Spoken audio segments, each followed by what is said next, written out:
Assalamualaikum warahmatullahi wabarakatuh.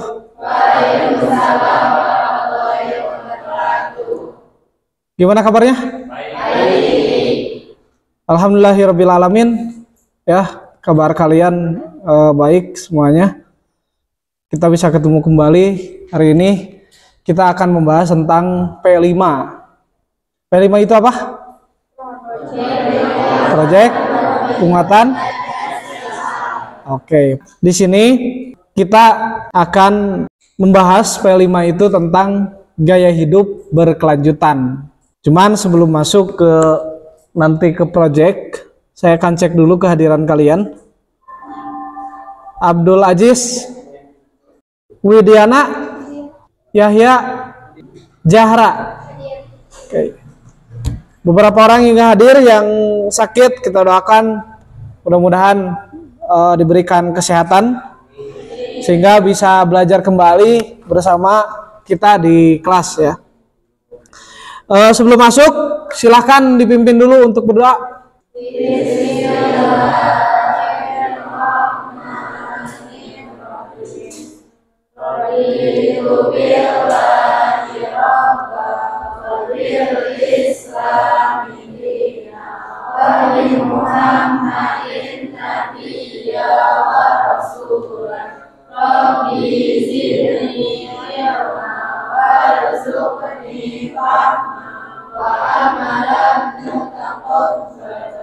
Di P5 kali ini kita akan membahas tentang temanya gaya hidup berkelanjutan. Topiknya adalah pembuatan ekobrik dari bahan plastik bekas. Latar belakangnya adalah permasalahan di lingkungan kita, sampah itu sangat menumpuk. Bekas jajanan, ya jajanan itu kan ada yang cup, terus kemudian ada yang plastik, bekas beli cimol dan lain sebagainya, terus kemudian bekas beli seblak, itu styrofoam, sehingga itu menjadi permasalahan. Dan permasalahan sampah ini ternyata ada di berbagai tempat gitu. Kalau di lingkungan kampung halaman, di rumah kita, itu kan pasti ada sampah. Ada sampah dapur kalau di rumah ya, terus kemudian ada sampah plastik. Sampah dapur itu yang nanti bisa dikasihkan makan ke hewan kayak bekas nasi, terus kemudian tulang itu kan bisa dikasih ke hewan. Terus ada sampah plastik.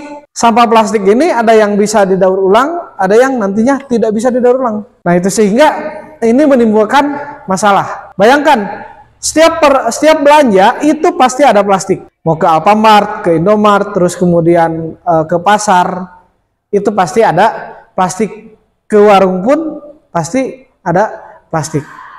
Dan ini bayangkan setiap rumah itu memproduksi sampah. Sehingga kalau dikalkulasikan dalam satu hari itu berapa kilo sampah dari satu rumah. Kalau di kampung kalian ada 100 rumah, berarti satu hari kalau seandainya itu 1 kilo dari satu rumah kali 100 rumah berarti sudah 1 kintal satu hari di kampung kalian. Di sekolah juga sama.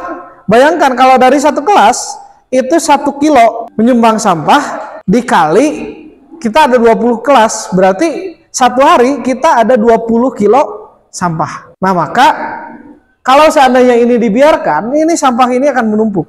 Maka kita perlu ada cara mengatasinya. Hal yang perlu diperhatikan nanti sebelum kita memulai proyek, yaitu komitmen seluruh warga sekolah untuk menjalankan aksi yang telah disepakati bersama. Terus kemudian yang kedua adalah perencanaan yang matang untuk melakukan kegiatan aksi. Nah, rencana kegiatan ini nanti saya kirimkan linknya, link contoh pembuatan ekobrik. Terus kemudian langkah-langkah pembuatan ekobrik. Ekobrik ini adalah tempat sampah yang dibuat dari sampah yang bisa didaur ulang. Cek di rumah kalian, sampah apa aja yang ada? Plastik, terus? Botol. Ya, botol juga ada, botol beling, ada botol plastik, terus bekas makanan. Nah, sampah di rumah kalian itu digabungkan antara sampah bekas makanan atau dipisah? Nah, bekas makanan dikemanakan? Hah? Ke hewan, ke ayam, terus ikan, bebek, ya banyak ya. Nah, itu idealnya memang seperti itu. Jadi dipisah. Udah ada gak yang di rumahnya itu tidak menggunakan plastik tapi menggunakan tote bag ketika ke pasar? Belum? Atau penggunaan tumbler ketika kita pemberangkatan mau kemana aja? Belum? Nah itu sebetulnya bisa dikurangi sampah plastik itu kalau kita ke pasar menggunakan tote bag dan kita menggunakan misting untuk membawa makanan, terus kemudian kita menggunakan tumbler untuk membawa minuman. Jadi sampah plastik itu bakal terkurang. Dimensinya adalah beriman dan bertakwa kepada Tuhan yang Maha Esa. Elemennya adalah akhlak terhadap alam dan menghasilkan karya serta tindakan yang orisinil. Kenapa akhlak kepada alam? Karena sampah ini ternyata mengganggu ekosistem di alam. Misalkan mengganggu pertumbuhan pohon. Kalau sampahnya dibuang ke laut, itu mengganggu ekosistem di laut.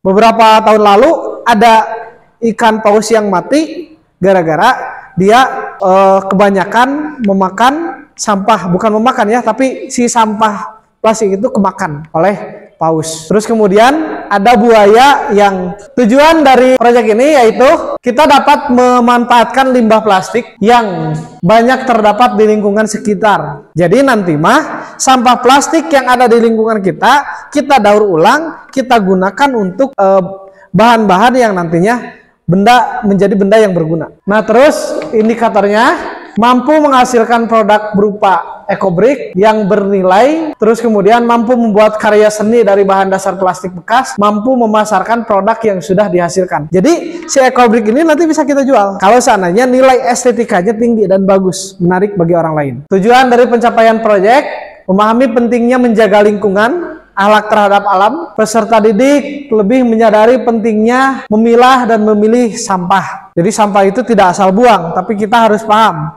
cara memilah dan memilihnya. Terus peserta didik dapat bekerja sama untuk membuat EcoBrick dari menjadi sebuah karya inovatif. Nah ini perlunya kerjasama tiap kelompok. Nah di sini untuk targetnya jelas kita membuat EcoBrick dari botol bekas. Nah ini nanti contohnya seperti ini. Ini ada beberapa botol. Nanti kalian silahkan hitung berapa botol yang mau digunakan, apa saja bahan yang mau dipakai. Tahapan proyeknya adalah pertama pengenalan, terus kemudian kontekstualisasi. Di kontekstualisasi ini kita nanti akan berdiskusi berapa botol yang kita perlukan, apa saja bahan pendukung untuk membuat EcoBrick tersebut. Terus kemudian nanti di aksi minggu depan kita mulai aksi. Di sini mulai membuat EcoBricknya. Terus refleksi dan tindak lanjut nanti di akhir. Itu refleksinya. Dimensi dan elemen. Dimensinya adalah beriman, bertakwa kepada Tuhan yang Maha Esa. Subelemennya adalah menjaga lingkungan. Targetnya mewujudkan rasa syukur dengan berinisiatif untuk menyelesaikan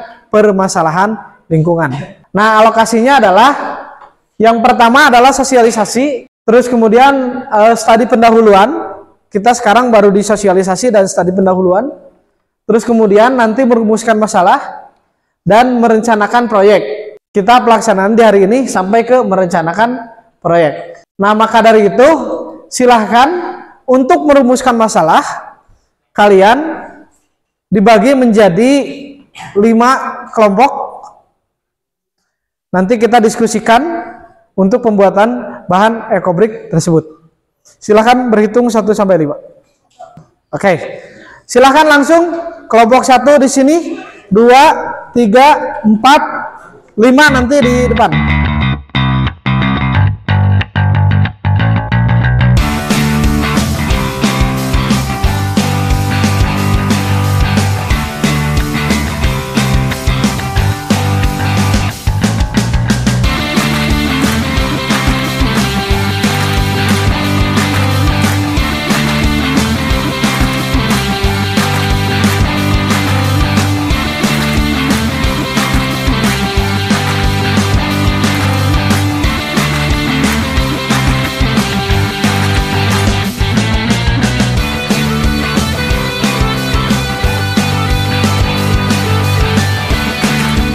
Tempat sampah sama semua kelompok sama, cuma nanti yang membedakan adalah kreasinya. Mau kalian mau dicat, bahannya beda kan, mau dari botol yang gede atau botol-botol yang kecil, terus gimana nanti cara kalian pengumpulan botolnya. Terus kan di dalam botol itu kan ada ruang kosong. Nah, nanti mau diisi sama apa? Nah, sama plastik itu bisa dipakai.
Terima kasih ya, semua kelompok sudah presentasi.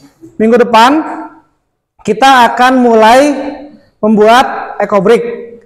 Ambil bahan-bahan yang sudah kalian diskusikan tadi dan sudah dipresentasikan. Terus kemudian nanti minggu depan kita akan membuatnya di kelas. Jadi semua kelompok silahkan nanti dikumpulkan di siapa. Terus kemudian bawa bahan-bahannya ke kelas. Terus bawa alat-alatnya, dan minggu depan kita akan gunakan untuk membuat ecobrick dari sampah plastik bekas. Ya, ada yang mau ditanyakan? Tidak ada? Cukup? Selamat mencari bahan. Terus kemudian nanti selamat mengerjakan. Ya, untuk minggu depan tetap dinilai itu per kelompok, tapi kolaborasi dari masing-masing orang itu akan menjadi penilaian lebih. Ya, itu untuk pertemuan kita kali ini. Terima kasih atas waktunya. Kurang lebihnya mohon maaf. Billahi fisabilil haq, fastabiqul khairat. Assalamualaikum warahmatullahi wabarakatuh. Waalaikumsalam warahmatullahi wabarakatuh. Oke.